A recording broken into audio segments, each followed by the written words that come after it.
So we will start this second session of this morning, and it is my pleasure to welcome Yaron, who will give us a talk about holography and hydrodynamics. Thank you. It's a pleasure to be here. I'd like to thank the organizers for the organization of the conference and also for the invitation. So I'm going to discuss a few aspects of the relation between gravity and hydrodynamics, and gravity and fluid dynamics, and I basically chose a few results that I would like to discuss, and then mainly indicate open problems. There are lots of them in the field. It's a list of collaborators, which are mainly my graduate students and postdocs, and a list of references. Now, one way to view the fluid gravity correspondence is basically a particular limit of ADS-CFT correspondence, where what you actually do is consider the so-called hydrodynamic regime of the correspondence. However, I think this is a little bit too narrow definition. Actually, I think the relation between gravity and fluids is a little bit more general than that. One thing which seems to be crucial in all this discussion is the fact that because gravity, general relativity, is non-dissipative, and you want to discuss dissipative processes, then you need to introduce a horizon. It doesn't have to be a black hole horizon. It could be the horizon of an accelerating observer, a Rindler Horizon. One setup that seems to be relevant for the discussion of relativistic hydrodynamics is heavy-ion collisions. The experimental results indicate that there is a phase there of a fluid, which is strongly coupled, and this is characterized, one way to characterize this is by one of the transport coefficients, which is called the shear viscosity, which we will discuss a little bit in detail. And this transport coefficient, its ratio to the entropy density seems to be low, generically low at large values of couplings, and large at weak coupling. And this seminal calculation by Polycastro and Starinet show that actually in Einstein's gravity, generically eta over S is 1 over 4 pi. Actually, there were many follow-ups calculations. Now, of course, in RHIC collisions, you do not really have an access directly to fluid dynamics. It's actually indirect. You basically measure the distribution of the number of particles as a function of azimuthal angles, and from that you are trying to calculate what was happening in the fluid phase. And because of that, there are many ambiguities. But having this in mind, still, when you expand in a Fourier series the distribution of the particles as a function of the azimuthal angle, which is the angle from what's called the reaction plane, the plane spanned by the beam axis and the impact parameter axis, there is the first Fourier coefficient, V2, is called the elliptic parameter, and when you plot that against transverse momentum, you see that the experimental data looks very close to what people find. This is by no means the only calculation here, but I just took the picture from that paper. And you see that it actually is consistent with eta over S, which is small. So this is one of the main indications that there is a collective motion there, and it's a fluid at strong coupling. Let me now briefly discuss, first of all, what is hydrodynamics, and then relate it to gravity. So hydrodynamic paradigm is basically saying that the effective degrees of freedom are charge densities. So I denoted them by rho of x and t. And the equations are conservation equations. Now what you have to add in the hydrodynamics is the expression, what's called the constitutive relations of Ji in terms of the charge densities and its derivatives. And this is what brings in what's called transport coefficients. And the system itself, or the description itself, is rather universal. What differs between different microscopic theories are these transport coefficients. So suppose I take this simple relation, I plug it in, Fourier transform, and solve it. You see that the density, charge density, as a function of momenta and time, has this particular behavior, which shows that it has a lifetime which goes like 1 over dk squared, and in the limit of k goes to 0, it has infinite time. So basically, these are the modes that survive in the description. Let me make this a little bit more formal, and first I will discuss relativistic hydrodynamics. So one needs to have a small expansion parameter and expansion in derivatives. This is called the Knudsen number. It's a relation between, it's a ratio between the correlation length or the mean free path and the characteristic scale on which macroscopic fields change, and it has to be smaller than 1, or so that you have a derivative expansion. If it's of order 1, this breaks down, then you have to use something else like a kinetic theory. And the hydrodynamic equations are conservation laws of stress energy momentum tensor and also various symmetry currents in the problem. Now, as I said, the constitutive relation have to express the charge densities. In the case of stress tensor, it's the energy density and the pressure, and the velocity vector field. And you have to express T mu nu as a function of these quantities, and this is the series expansion in this Knudsen number. The L equal to 0 is called ideal hydrodynamics, L equal to 1 the first viscous, etc. Normally, for most practical purposes, 0 and 1 are sufficient. So let's look at ideal hydrodynamics. It's a standard calculation, standard textbook calculation to show that at the 0th order, the expression that you get is like that. Epsilon is said as the energy density, P is the pressure. And immediately you see that there is a slightly a problem because the system is not complete. I have five quantities here, epsilon, P, and 3 momenta. There are 4, but there is a relation between them of 3 velocities, while the conservation law equations are only 4. So in order to complete the system, you have to have a relation between energy, density, and pressure. This is called an equation of state. And once you have that, then it's a complete system that you can solve. And particular example that appears in ADS-CFT is CFT hydrodynamics. Then now you require the stress tensor to be traceless, and you get a relation between energy density and the pressure and temperature, and you get this expression.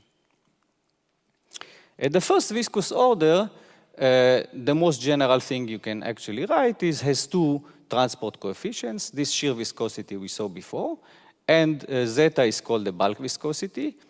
And sigma mu nu is a traceless symmetric tensor that satisfies this condition. This is called the Landau frame condition. There is certain ambiguities that in the definition of the variables, which this basically fixes.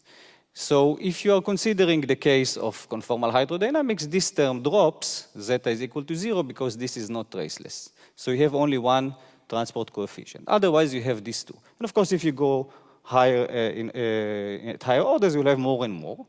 Now, these quantities can be calculated from the microscopic theory using formulas known as Kubo formulas, and they capture in them the data about the microscopic field theory, while the rest is rather universal. Now, let me discuss the gravitational description of that system. So consider 5-dimensional Einstein's equations with a negative cosmological constant. Now, there are 2 things that you need for hydrodynamics. You need to have something which is equilibrium state, and then you have to expand around that. So the equilibrium will be a black brane where you boosted it. So it's written a little bit weird in a weird coordinates is the Eddington-Finkelsteins, but which seems to be more convenient for this. And it has basically the ordinary coordinates, a radial direction. B is inversely proportional to the temperature, and U mu's are the velocities of the boost. If you take this and plug in this equation, and you require the temperature to be constant and the velocities to be constant, it solves the equation. Now, what happens when you allow this to depend on coordinates? So in this work by Bhattacharya et al. In 2007, they did this analysis and showed that actually you can correct the metric order by order in derivatives such that it solves the equations, Einstein's equations. And when you separate the Einstein's equations to the dynamical equations and the constraint equations give you the hydrodynamic equations.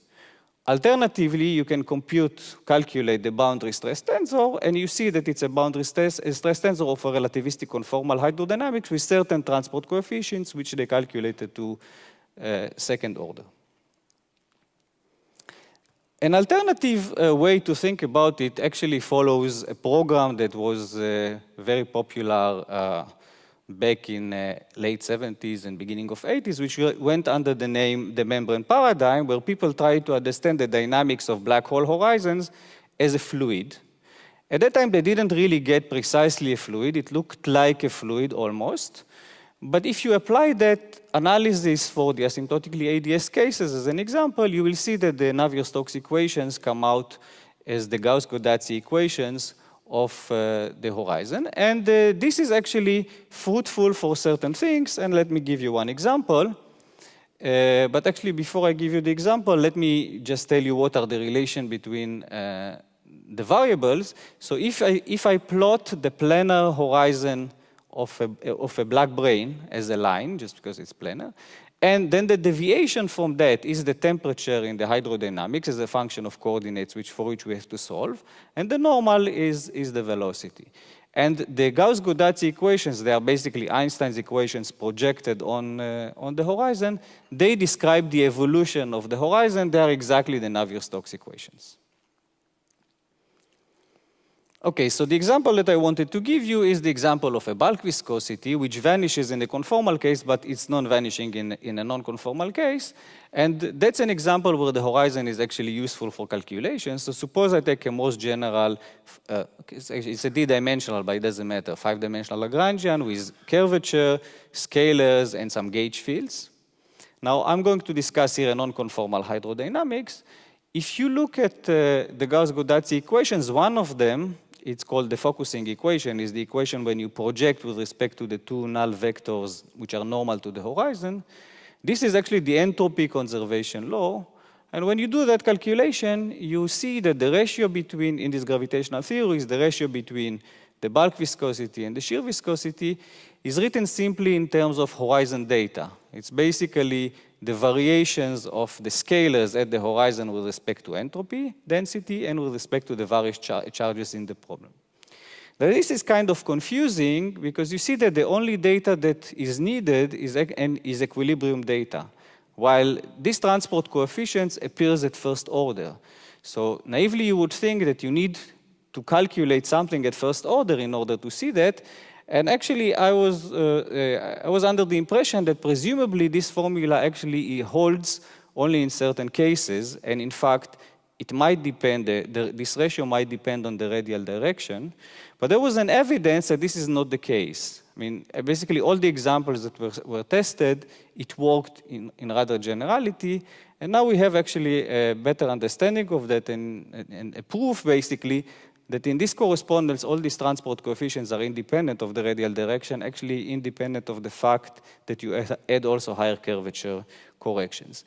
So this is kind of a way, a place where you see that the horizon sometimes is rather powerful, while if you try to do these calculations a la Kubo or in the UV, you will need to do more than knowing just the equilibrium data.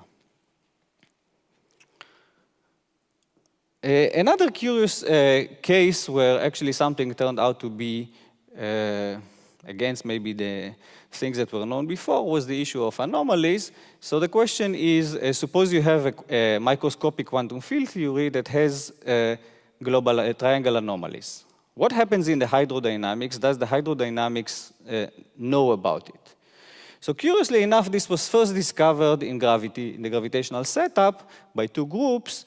And what these guys showed is that if you add a Chern-Simons term to the gravitational action, which corresponds to having triangle anomalies, then there is another term which breaks parity, proportional to the vorticity of the field, that appears in the hydrodynamic description. Now that was kind of puzzling because if you open the book by Landau-Lifshitz, there is a proof that such parity-violating terms are not allowed by the second law of thermodynamics. And this, so before I explain that, what happens is that if you look generically at the current, this is the usual current that you find in textbooks, but then there are two terms, which are one proportional to the vorticity and one proportional to external fields. If you have external fields in the system, B is the B field. And these are new transport coefficients that were not known before. And Son and Srovka actually resolved the puzzle by showing that actually you can modify this second law of thermodynamics argument and it's not violated. But moreover, they did something which is rather interesting. Normally, in order to calculate transport coefficients, you need to know some details about the microscopic theory. But the analysis that they did was rather powerful, and they could calculate these coefficients as functions of chemical potentials and the triangle anomaly diagram coefficients. When we try to generalize this to non-abelian case, we realize that actually they missed a couple of terms. One of them is indicated here, and there was another term with t cubed. T cubed turned out to be, by an argument by Bhattacharya et al., that to break CPT invariance, and this one turned out to be related to gravitational anomaly. Actually, it's a misuse of the name. It's a triangle diagram with 2 stress tensors and 1 J. And in fact, the T cubed term is actually related to a diagram with 3 stress energy tensors, and that vanishes. This calculation was generalized recently to arbitrary dimension, even dimension, and one can see in the analysis of this expansion all the polynomial, the anomaly polynomial, which includes all the different diagrams that you can see in higher dimensions. Now, a question you can ask is whether we can see, I mean, there are anomalies in nature, there's axial anomaly. Can you see these transport coefficients in experiment? And there have been suggestions of 2 possible signatures. One of them was suggested by Kharziev and so on, and they go under the name chiral magnetic and chiral vortical effects. And basically, what happens is because of the triangle diagrams, because of the coefficients that you have here, you can generate a charge separation, for instance, due to anomaly, just because you have an axial chemical potential, and that in principle can be measured. Now, in fact, it has been observed that there is some charge asymmetry in heavy ion collisions, but it's not clear it's related to this type of effects. And the reason is that why this is at the moment is really qualitative, because nobody can estimate precisely the values of this chemical potential. So it's not clear whether this effect is significant or not. It's definitely there, but whether it's observable is not clear. Another aspect or another example of a possible signature is what we notice is that at the time when the fluid freezes out and hadronizes, there is a difference if you have an axial chemical potential or not in the hadronization, in the sense that what happens that in certain regimes, this is like the azimuthal angle, in certain regimes, as a function of the azimuthal angle, you're going to see more spin-excited baryons and mesons compared to the others, and one can predict qualitatively this ratio, but quantitatively is difficult. So mostly what you're going to see more spin-excited baryons and mesons in this regime compared to that. And there is some qualitative pictures that you can get. The numbers are difficult to get because we don't know the values of chemical potentials. Another application or another example where there has been a development, I think will be discussed extensively by Shiraz, so I will just be very, very brief, is the case of superfluid hydrodynamics, which basically is the same story, except the fact that now some of the global symmetry currents are spontaneously broken. And this has relevance in the relativistic setup for highly dense quark matter, so type of phases they call the color flavor locked phase, and in neutron stars and several other cases. And in the phase diagram of QCD, it's basically this regime where you have high density and low temperature. I think Shiraz is going to discuss probably some of his results on that, but these guys classified all the anomaly transport coefficients that you can have, and I want to discuss only one effect of that, which may be called the chiral electric effect, and that is that normally when you look at the current and you put some external field, electric field, there is a linear, it's proportional, it's in the same direction. This can be called the chiral electric effect because of the epsilon symbol, it goes in the transverse direction. And this, in principle, is an observable effect. Again, details depend on the details of the coefficients that enter in the transport coefficient. Okay, the two main issues in hydrodynamics are the issues of turbulence and the issues of singularities, and these are the ones I'm going to discuss briefly now. So there is a dimensionless parameter that basically controls the behavior of the system. This is the ratio between the ideal part of the stress tensor and the viscous part, and it's called the Reynolds number. If you look at the conformal case, it's easy to see that you can estimate the ratio between the two terms as typical temperature, typical length scale where the system changes, and ratio of eta over s, which is this 1 over 4 pi, let's say, in gravity. And the question is whether this one is large. If it's large is order 10 to the 3, then you're supposed to get turbulence. Now, turbulence in relativistic theory is mostly, let's say, unstudied. In particular, whether it has any universal structure similar to the non-relativistic case. But what we actually noticed, and I'll show you a generalization of that, is that you can generalize type of arguments that are used in the non-relativistic case to see that correlation functions of stress energy tensor have universal behavior in a so-called inertial range. Now, what does it mean, universal behavior? When you get into the regime of turbulence, it doesn't make any sense to discuss solutions, because you change a little bit initial conditions, the solution is totally different. So people instead turn to study statistics of solutions. And one way to study that is introduce a random force and discuss the statistics with respect to that random force. So basically, you put a random force, the equation, even though it's classical and in principle deterministic, becomes a random equation. And the average is an average with respect to that force. Now, it turns out that there is a particular range of scales where viscosity is not important, and also the nature of the force is not important, and the correlators have a universal behavior. So this is one of the examples. This one, if you take the non-relativistic limit, will be just a way to write the Kolmogorov famous relation from 1941. Now, you can ask yourself whether we can study that experimentally. So, of course, we go naturally again to RHIC and ask maybe in this data there is some property like that. But maybe we should first put the numbers to see whether turbulence is at all relevant. And if you put the numbers, basically the temperature, the size of the system, eta over s, let's say 1 over 4 pi, you'll see that actually Reynolds number is not too big. Fluid dynamics in RHIC, even though it looks like a very complicated system, doesn't show turbulence, which we will see even if we just put a little bit of water and stir it. So it's not relevant for that. There are probably, there are many other examples where it's relevant, but not here. You can also discuss charge hydrodynamics, namely introduce also currents, and also you can get scaling relations like that. That seems to be possibly relevant to condensed matter systems, because it turned out that in certain phase diagrams of graphene, relativistic hydrodynamics is relevant. And so maybe condensed matter system can check this type of scaling relations. That I don't know. Now, let me turn now to the non-relativistic limit. And that actually was the reason that I got interested in that field at all.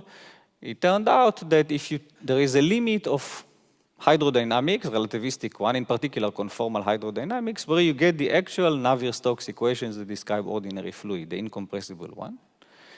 So here I wrote the equations that you derive from relativistic conformal hydrodynamics, and actually I plugged here a particular value for eta, which is eta over s is 1 over 4 pi, but it's not important.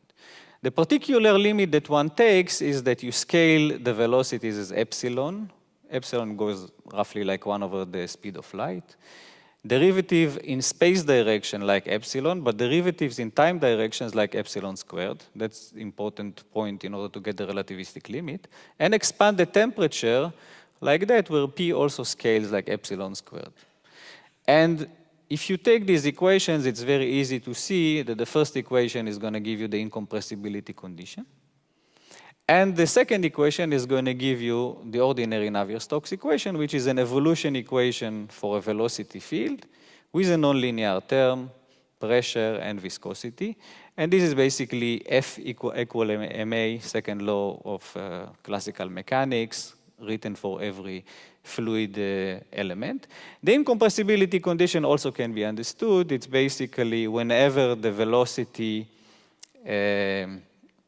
of the fluid is much smaller than the speed of sound, which in this case is roughly the speed of light, then you're going to get incompressible fluid. So this is a rather universal result that you get in this type of limits. And if I repeat again the story of turbulence that I was discussing before, the Reynolds number here can be estimated, again, the ratio between the viscous and the non-viscous terms, and it's the length scale, characteristic length scale of the system, characteristic velocity divided by the kinematic viscosity. That was the coefficient here. Now here, there's a lot of data known. I mean, experimental, numerical, compared to relativistic physics, this is a highly studied field. And it's known that if the Reynolds number is, let's say, of the order of 10 to the power 3, there is turbulence. And now we have to characterize what is turbulence and what is the open problem. But as an example, I just take here a river, and I calculate for you the Reynolds number.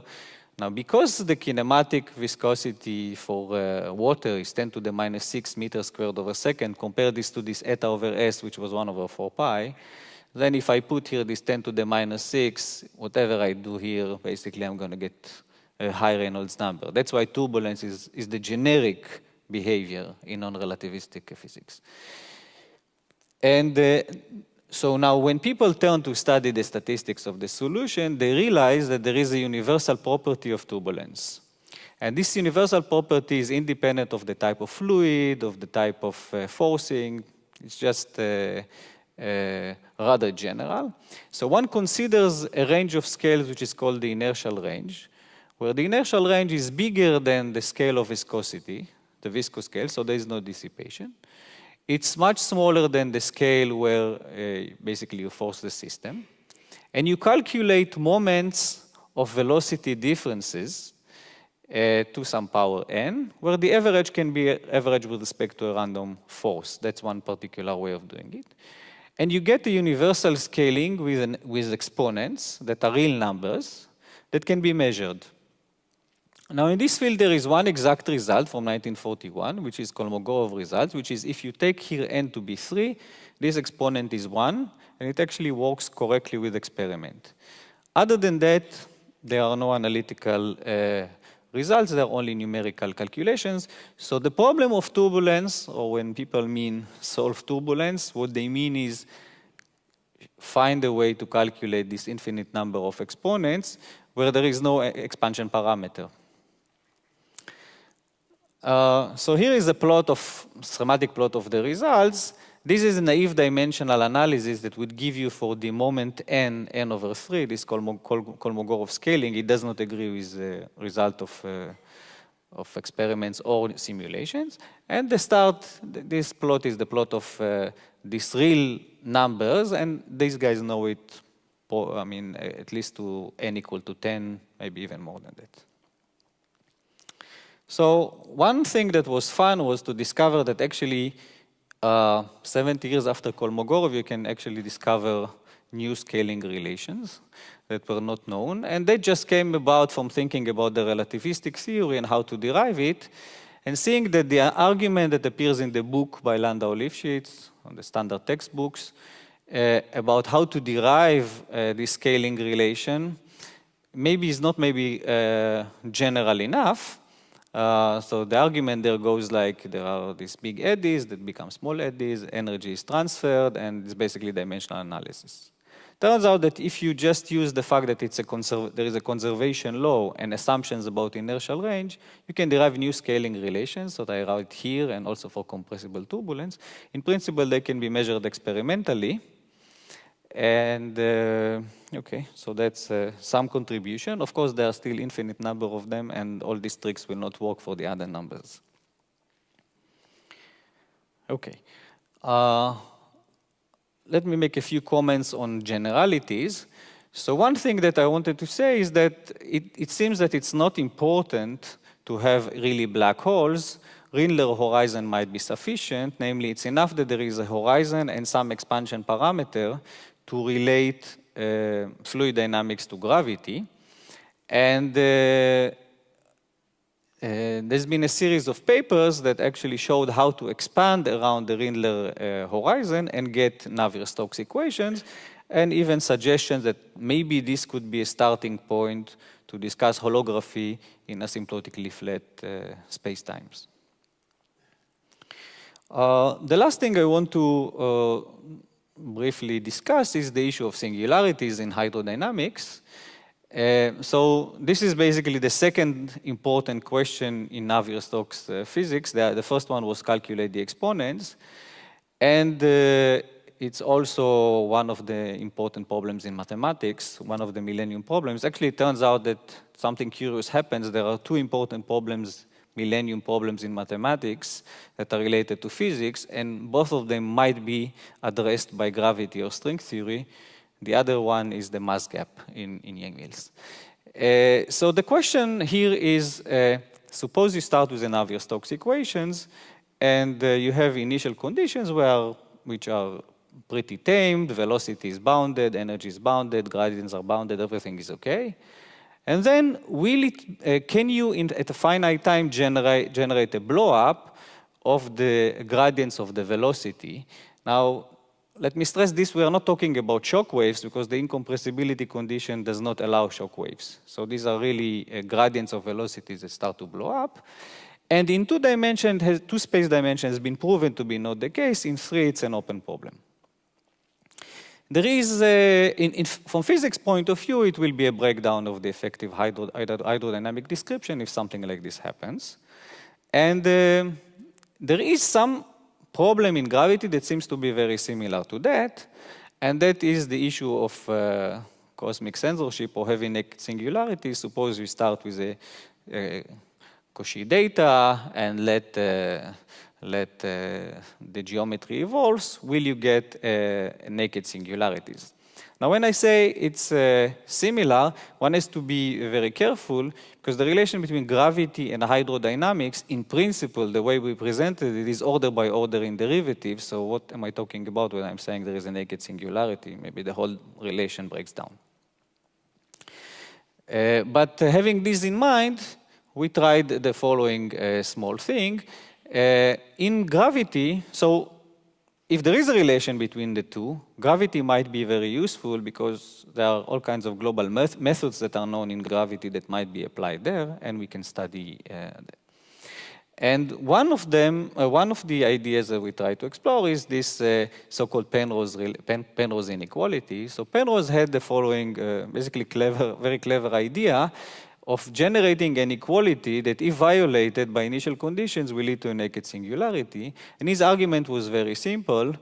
He looked at the equilibrium solutions in asymptotically flat 4 dimensions and found out that the black hole satisfies the relation between the mass and the area like that. And then he said, okay, but if I started with certain initial conditions with area A naught and mass M naught, since I don't pump any more energy into the system, the mass will not increase. On the other hand, by area increase theorem, the area will not decrease. So this has to be satisfied also for the initial conditions. So the only assumptions there are that the system also will get into the equilibrium, and the second law of thermodynamics. Now, there's a lot of literature, of course, on that. But what you can ask yourself is, suppose we want to translate this inequality to hydrodynamics or fluid dynamics, what does it mean? And that's what we did. The upshot is that this is always satisfied for fluids, non-relativistic fluids. It's very easy to show. It's not always satisfied for relativistic fluids, so maybe it says something. But one curious comment about that is that it turned out that if you consider velocities which are purely imaginary, this is violated. And there is a mathematical work by Sinai who showed that if you consider complex solutions to Navier-Stokes equations, then purely imaginary solutions generically have finite time blowups. So there is a curious relation here.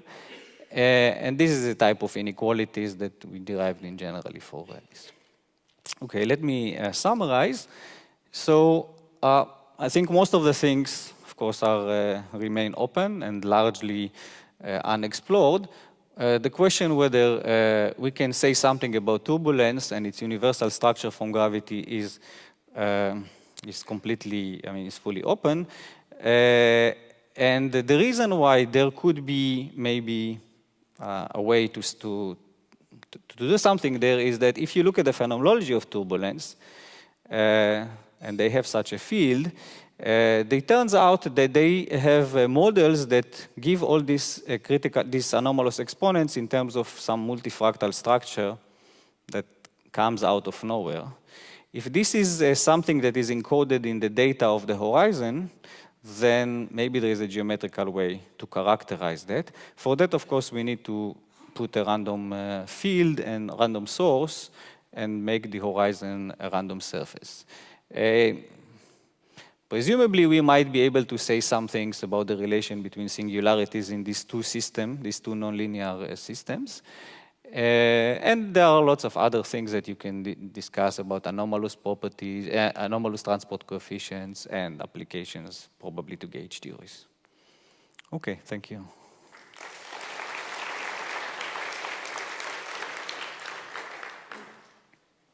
Thank you very much. Are there any questions that you would like to ask?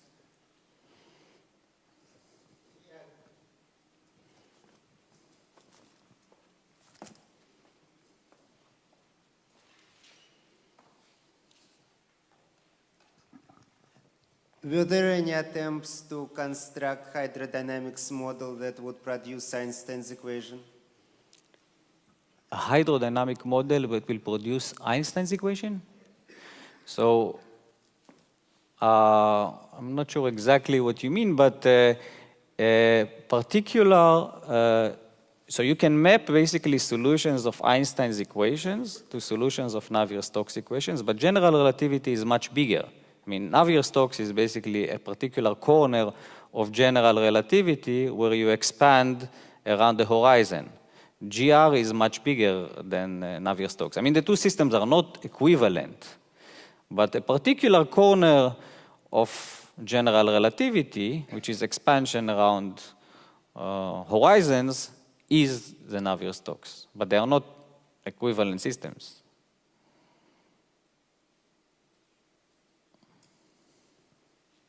Any other questions? Maybe we thank the speaker. Okay.